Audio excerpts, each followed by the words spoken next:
brought to you by Nova शुद्ध घी। जब जब खाए दिल खुश हो जाए, सदियों का नोवा शुद्ध देसी घी, सपना स्वस्थ भारत का। I love घी घी घी घी घी। नमस्कार, मैं हूं आपका दोस्त विजय विद्रोही और आप देख रहे हैं हमारा खास कार्यक्रम विजय फैक्टर। अमेरिकी राष्ट्रपति ट्रंप ने भारतीय प्रधानमंत्री नरेंद्र मोदी के वोट बैंक पर हमला करना शुरू कर दिया है। वोट बैंक में सेंध लगानी शुरू कर दी है। वोट बैंक को तोड़ना फोड़ना शुरू कर दिया है और ये मोदी के लिए, मोदी सरकार के लिए, बीजेपी के लिए, आरएसएस के लिए सबसे बड़ी खतरे की घंटी है, क्योंकि चुनावी राजनीति पर ज्यादा ध्यान इन सबका रहता है। इसमें कोई नई बात नहीं है। अब आप कहेंगे कि अमेरिका में रहकर ट्रंप 15,000 किलोमीटर दूर रहकर भारत में मोदी के वोट बैंक को कैसे अपने निशाने पर ले सकते हैं? तो दो तरीके से, अभी तक तो टैरिफ के मामले में एक तरीके से भारत का, मोदी का वोट बैंक खतरे में पड़ गया था। अब दो तरीकों से भारत में मोदी के वोट बैंक को और ज्यादा नुकसान पहुंचाने की कोशिश ट्रंप करते हुए नजर आ रहे हैं। पहला आप सब जानते ही हैं, लेकिन नहीं जानते तो मैं दोहरा दूं। मोदी का सबसे बड़ा वोट बैंक है, किसान है, मजदूर हैं, गरीब लोग हैं, और जो 50% टैरिफ लगा है उससे गरीब प्रभावित हुआ है। चमड़ा उद्योग का, विश्वकर्मा के तहत आने वाला कपड़ा उद्योग, जेम्स एंड ज्वेलरी उद्योग, ये सब प्रभावित हुए हैं। अभी किसान प्रभावित उतने नहीं हुए और मोदी कह ही चुके हैं, चाहे भले ही मेरा कोई व्यक्तिगत नुकसान हो जाए लेकिन मैं किसानों का अहित नहीं होने दूंगा। लेकिन मछली पालन में लगे किसान तो प्रभावित हो ही रहे हैं। श्रिम्प, झींगा उद्योग के उत्पादक किसान 25,000 करोड़ का झटका खा ही चुके हैं या खाने की आशंका सता ही रही है। चंद्रबाबू नायडू ये मुद्दा मोदी सरकार के सामने कई दफा रख चुके हैं और उनका रुख भी थोड़ा सख्त होता हुआ नजर आ रहा है। किसान कब तक बचेंगे कहा नहीं जा सकता। जो जीएम कपास है वो भारत ने अमेरिका से खरीदना शुरू कर दिया है और 11% जो भारत टैरिफ लगाता था वो शून्य कर दी है। अब अमेरिका मक्का के लिए लगा है और H-1B वीजा के बहाने भारत पर दबाव डालने में नए सिरे से लग गया है। इस बात की आशंका भी व्यक्त की जा रही है कि वो अपने पक्ष में ट्रेड डील चाहता है, इसलिए H-1B वीजा से भारत को दबाने की कोशिश कर रहा है। दूसरा सबसे बड़ा है मोदी का सबसे बड़ा वोट बैंक, हम देख रहे हैं पिछले 11 सालों से मिडिल क्लास रहा है। और ये मिडिल क्लास में एक सेकंड मिडिल क्लास रिवॉल्यूशन कहा जाता है, द्वितीय मध्यम वर्ग क्रांति कहा जाता है। इस क्रांति को सर्विस सेक्टर पर एक तरह से प्रतिबंध लगाकर H-1B वीजा के नाम पर ट्रंप ने गहरा झटका दिया है। ये मिडिल क्लास बढ़ चढ़कर मोदी को वोट देता रहा है, लेकिन H-1B वीजा के बाद स्थितियां कितनी पलटेंगी कहा नहीं जा सकता। कुल मिलाकर देखिए, दो तरह के टैक्स होते हैं, दो तरह का व्यापार होता है। एक मर्केंडाइज गुड्स का होता है जिसमें जेम्स है, ज्वेलरी है, कपड़ा है, मशीनें हैं, दवाएं हैं, तमाम तरह की जिन्स हैं। दूसरा सर्विस सेक्टर का आयात निर्यात होता है और भारत की जीडीपी में सर्विस सेक्टर का प्रतिशत हिस्सेदारी 55% है।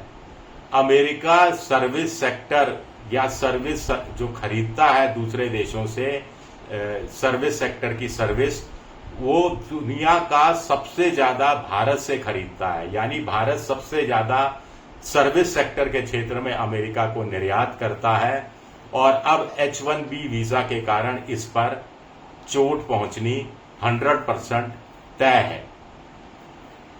जो इस पर थोड़ा सा मैं विस्तार में और बताऊंगा, ये बड़ा इंपॉर्टेंट है समझना।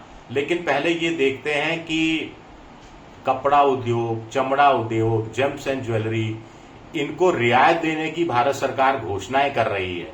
अब ये जमीन पर कितनी उतरी है हमें नहीं मालूम, लेकिन इस सेक्टर के पैसा लगाने वाले कह रहे हैं कि देर हो रही है।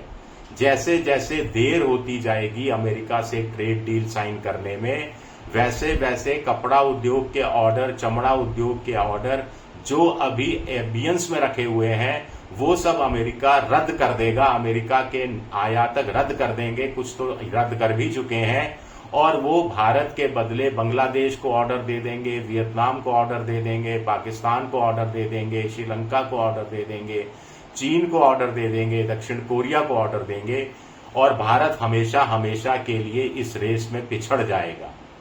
क्योंकि बांग्लादेश और दूसरे देशों पर, कोरिया और पाकिस्तान, सब 15 से 20% का टैक्स है। पाकिस्तान पर 19% है, कुछ पर 15 है, कुछ पर 20% है। भारत पर 50% का टैक्स है।